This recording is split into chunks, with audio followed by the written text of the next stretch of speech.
And welcome back to the farm. Today we're going to be using mainly our 7710 here, because our hay has dried out enough. So we need to use our coon here. We'll get that hooked up and hook up our PTO as well. And yeah, we need to go and get it rowed up. So let's start her up. Oh, listen to that. Purring like a kitten. And we're going to get this rowed up. This is on our two fields over here. Just the other side of the road. Dad is currently out. He's ploughing what was our two fields around the side that we've now merged into one. We're looking at probably doing the same with some of our fields out this way as well. Certainly these two grass fields we're currently using as if they're one field. But I think we could probably get away with having smaller grass fields with what we've with the amount that we've got, and larger arable ones. So we might switch these two fields over here to being arable, and then that one there to being grass. Alternatively, I have had the idea that maybe everything this side of the road should be grass, and everything on the other side of the road we should make we should do that as our arable land. So I'm just there's lots of things up in the air at the moment and things like that. We're also bringing the milk production on our cows to an end. We're going to sell off our milk stuff, mainly because we're not really making much out of it. It's actually probably costing us a much more to maintain the cows, or to maintain the equipment and keep all that running, than we actually make from the cows on the milk. It was at one time, it was a nice little extra thing, but we're just not. It's just not a big enough concern anymore to do. There is the possibility, of course, that we might look into actually getting some full-on dairy cows. But at the moment, I'm in two minds about it. I'd like to know what you guys think, though. You know, should we have some dairy cows on the farm as well as our beef? Seeing as we have the equipment for our dairy cows. So do you think that's maybe a better investment? Yeah, for now, certainly we're no longer going to be trying to get milk out of our quite obviously beef producing cows, because yeah, it's just not worth it. We're going to do at least 2 headlands on this, I think that would be quite good. Yeah, I'm gonna get around them. The idea today is I want to get this road baled and collected up. I want to get this under the shelter. That will be good. Forecast is not too horrible. I mean, we've been lucky in that we've had some good drying days for this. But yeah, in general, I don't like leaving the hay out here any longer than I have to. Basically because the longer I leave it out here, the more chance there is of it getting wet and getting ruined. So yeah. There we go. Just turn that off because we tend to catch our tops. It's much easier to position it if I'm not worried about what we're going to be doing that way. So back on, down. There we go. Oh, there we are. So yeah, it's should row up nicely. It does. It is nice and dry, and as you can see, we actually have a really decent amount of hay off this. So yeah, this will keep us going with our cows for some time. The grass that we do have on the other side of the farm, we're going to be cutting all that in the near future and baling that for silage. Our grass over here has grown quite a bit. You can see that we cut this field a lot earlier than the other one because the grass here is already poking through what we cut. It's not great on our rake, on our windrower. So yeah, I definitely didn't want to leave this any longer, and we would have had issues with this. It really is a job that needs doing now. before we have before this grass grows any longer, and in fact is ready for another cut. It's yeah, it just causes all sorts of issues otherwise.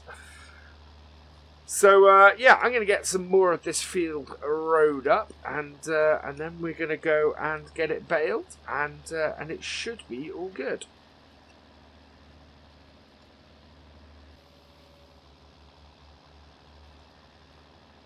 I'm about halfway through rowing this up now, and one thing I've noticed actually in the area at the moment is that we're doing pretty well compared to our neighbours. Our neighbours all seem to have got all of their crops in. Some of them are like us, have been ploughing and cultivating and getting next year's seed in. So it's all good. It's looking like everybody's in a pretty good place around here, which is good before autumn and winter sets in fully. We really want to get all of this crop done. Once the rain sets in round here, it kind of sets in, and you don't get much done. So getting us turned around, so getting our hay done, getting our silage done, and getting our crops and our ground sorted, very much at this time of year is a little bit of a race against time, where you don't know when your clock is going to run out. It's always one of those things where you go, oh please, don't let it rain, don't let it rain, or worse, don't let it snow. If those things happen, then we start to worry about how we're going to do for the rest of the year and how we're going to get everything done. So it's which is part of the reason why I got Dad in with us doing the lime this year, with us having that extra task in, and us wanting to get it ploughed in afterwards. It's that extra added burden that we have on the farm that we kind of need to get rid of, that we kind of need to clear out as quickly as possible. And as I said, you know, just me running on the farm at most of the time. When we have an extra bit, when we have something extra that we need to get done, just causes all sorts of issues. I would very, very much like to expand the farm more, though. So we're going to see how we do. We got our eye on some of the land near our farm. Don't want to go too far away. Not that you know, one more field over is too far away, especially considering that we have stuff within that sort of range at the moment. But it would be it would be good, I think, to expand out this way if we could. So I've always got my eye out to see if any of our neighbours are looking to sell a bit of land, especially if it's adjoining our property. And I think maybe going into next year we might do that. We might see if anybody's willing to sell, willing to help us to expand by shrinking their land just that little bit. But for now, you know, we got plenty to be getting on with. Yeah, so we're going to go, as I said earlier in this vlog, we're going to go and get the baler after this. We're going to get this all baled up, and then we're going to come and get it all collected up as well. And then that will be the hay done for this year. As I said, with the wetter part of the year, sort of about to come and give us a swift kick. We don't really have time to dry any more hay out, so it is any grass we cut at this point we want to row, bale, and get wrapped as quickly as possible, and then that can just ferment to our heart's content in the shed, and is useful to us like that. Which is great, which is, you know, a great way of doing it.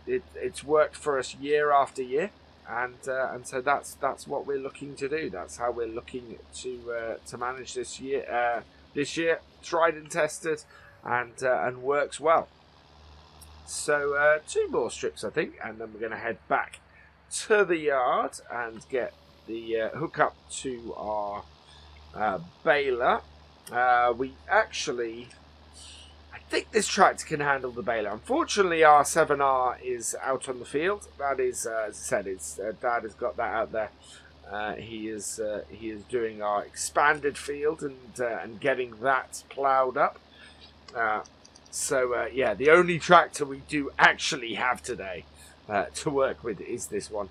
I don't want to, as I've been saying, I don't want to leave this job any longer. So not much I can do other than use this tractor.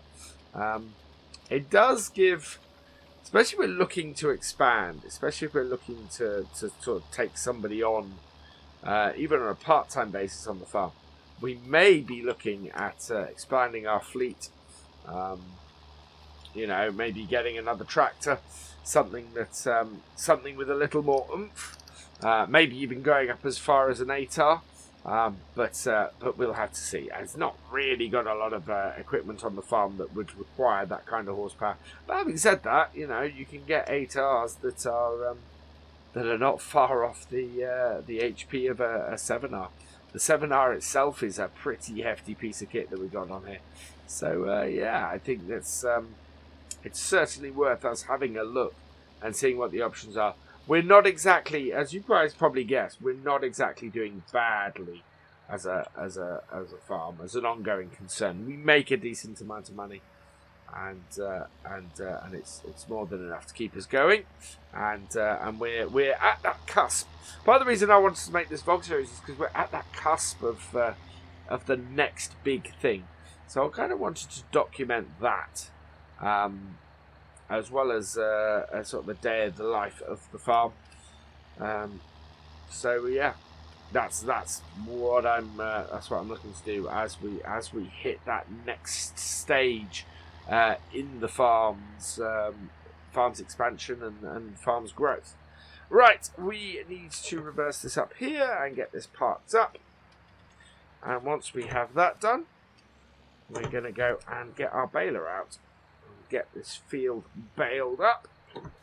Oh, come on. These windrowers, these rakes, are a real pain to there we go, to reverse, because they have the rear steer. Ooh. Let's turn this off. Don't want to hurt myself. Right, there we go. Disconnect the PTO, disconnect the 3-point. There we go. And next door. So this tractor does have the horsepower to run this baler. It is just that I tend to prefer to run it on the 7R. Oh, the baler and the tractor could both do with a good clean, really. Right, so we'll connect that up. And we will connect up our PTO as well. Start her up again, and away we go. So back out to the field. We will get this baled up. I don't think we have anything in the baler. If we do, then it's gonna chuck out whatever it was we previously had. That's okay. Right.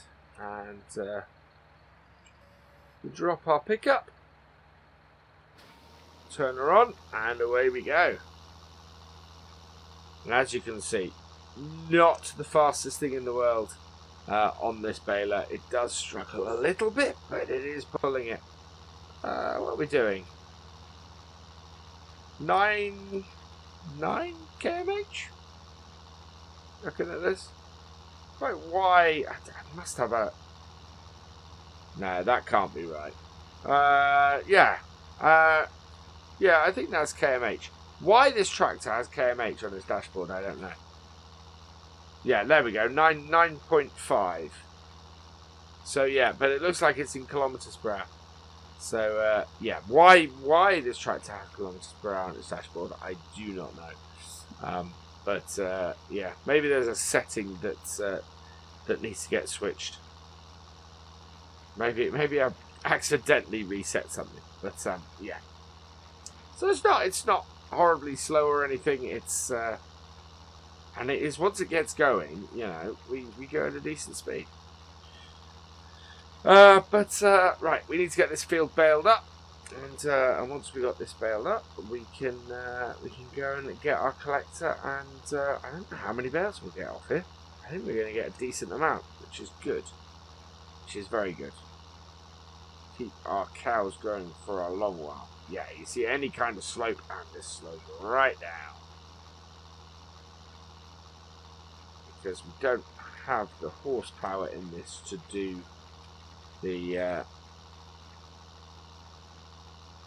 Oh, that's going to be a nice mixed straw hay bale that we've got over there. I've just noticed. And it's barley straw, so that's okay. This will go into feed. But yeah, it's struggling a little bit on the hills, but it's okay otherwise. So yeah, let's get this baled up, and then we can come back and get it collected. Headlands are out, and we got a good number of bales off those. Yeah, it's really decent. I reckon we got at least a dozen bales so far off this. It's going to be a really good number, and that is really encouraging. Half tempted to run back and get the headland ones picked up, but there's not too many in the way of what we're doing. So I'd rather just keep on going with the baler and getting this all going.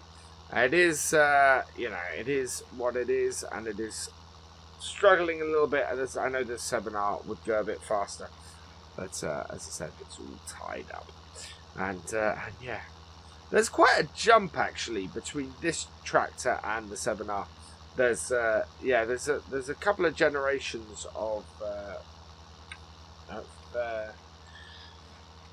John Deere between the two. One option might be see if we can get a second-hand one that sort of sits between this one and the 7R. So something that's of a similar horsepower to that to the 7R, but is going to give us, isn't quite going to be as expensive, because we're going to be paying off that 7R for a long while.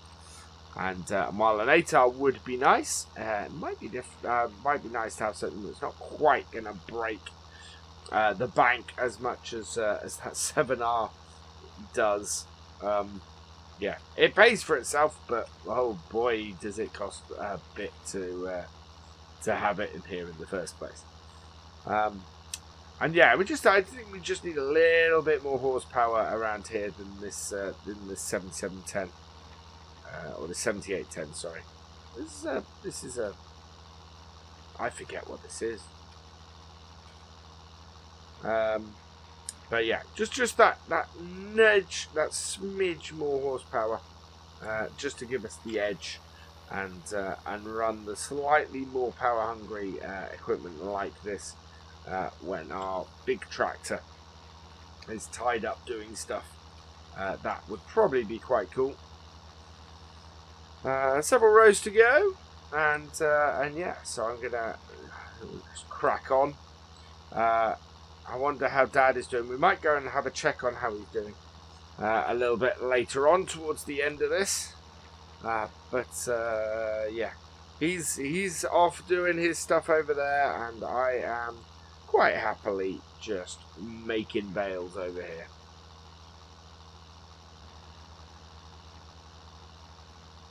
Last two rows now, and we've created about 40-ish bales, I think just under, which is pretty good. I think we're going to end up with about 46, 47 out of here in total.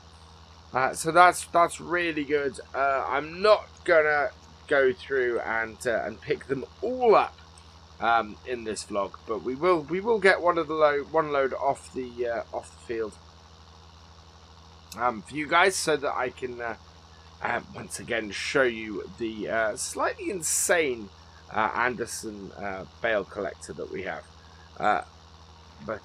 Yeah, it's not a bale stacker, it's a bale collector, or a bale, I think they call it a bale transport. So yeah, it's not an actual stacker. We don't tend to stack our bales more than 2 high, simply because we don't have a telehandler or anything like that. And as you see, we've got the little skid steer we got. Again, it could possibly go 4 high, but an auto stacker or an automatic stacking thing would go up to 8 high, and we have nothing that can pick bales off the top of that. So yeah, we don't tend to stack more than 2 high. And we don't really have that many bales beyond that. So yeah, that's you know, that's all fine and dandy and good. Right, here we come. We're heading up to the end.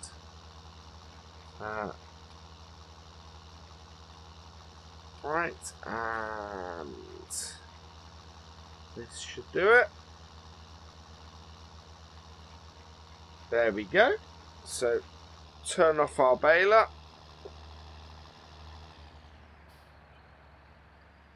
Unload our baler. And fold it up. There we go. All good. So let's get back to the farm, and then we're going to get our one of our bits out, and our Andersen transporter, and we'll get a load of these collected up. I think it takes. I think we should basically get this field emptied in either. Certainly less than 4. I think it takes more than 12, but I think it takes up to 18. So if that's the case, we should get this cleared off in about 3 goes, which would be great. I think our bit might be in the way at the moment. I think our skid steer might be in the way of where we want to put these, which isn't going to be a great place to put them anyway. There's our bale transporter, so we will grab that. First, we need to drop our baler off in the shed. I need to give this a wash, but we'll do that when we're not quite so busy and quite so desperate to get the job finished. It won't take very long to just pull this out of the shed and get it washed down. Yeah, just like our cleaner gleaner. Right. So, we turn this off because I am not going anywhere near a PTO with the tractor turned on. There we go. Stab her up, and let's go hook up to this. Now, we could use one of our other tractors for this, but seeing as we're in the 7710 and already using it, we might as well just grab this. And yeah, doing one run with this is not going to take us very long. But will just be a good way for us to round this out. There we go. All connected up. Let's go and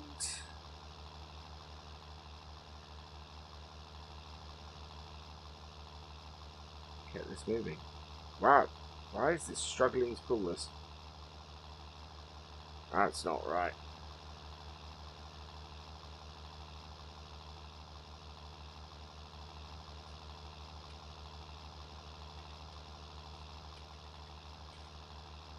Shouldn't need the 7R on this.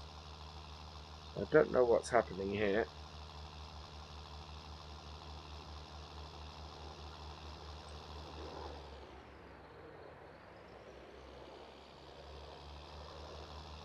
Right. Cool. Yeah, it really is. It really is revving up. If this gives me a problem, I might have to wait till the 7R is available. There we go.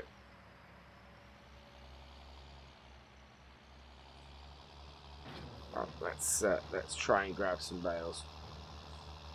Yeah. Taking a while to get going with it. Is there a foot down or something? No? It is just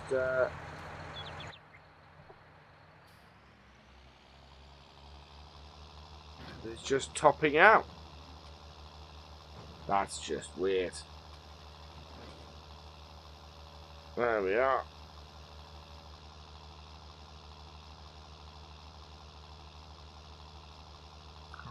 Ooh, can I turn sharply up? Yes, I can.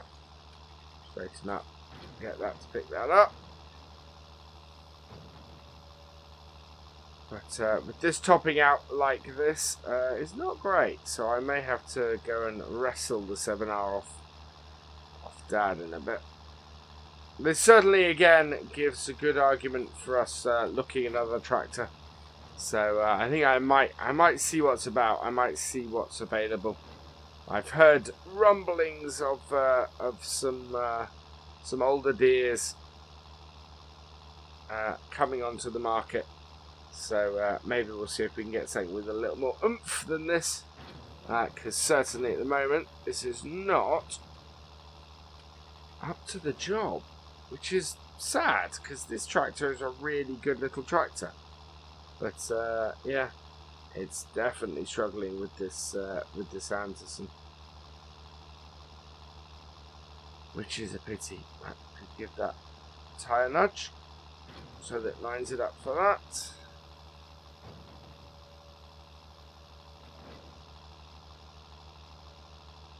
Maybe head to the top of the field. But it's a little bit of hill. It's a little bit of a hill and it's struggling with it.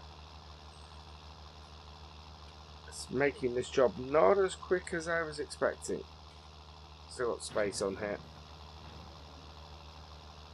When it doesn't push back anymore, that is when we have run out of space on here. But it is. Look at that. 10, and this is kilometers an hour, so that's...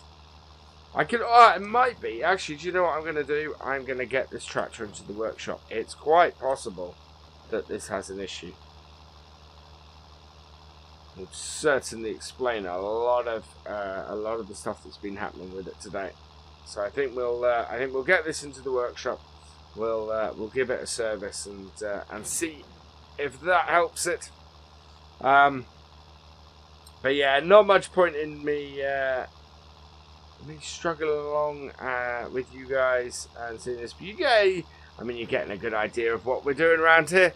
And yeah, as I need to, I'm gonna have to get this tractor into the workshop. I think this is a little bit off, and is unfortunate. But I'm gonna leave it here then for this vlog. Hopefully, Dad's gonna continue doing ploughing. We might do some ploughing ourselves next time, just to sort of cover that aspect of what we do on the farm. For now, though, it's very much, I would like to say thank you for watching. I hope you have enjoyed this video. Please give it a like, drop us a comment, and give it a share. And for all the latest videos from the farm, please subscribe to the channel and ring that bell.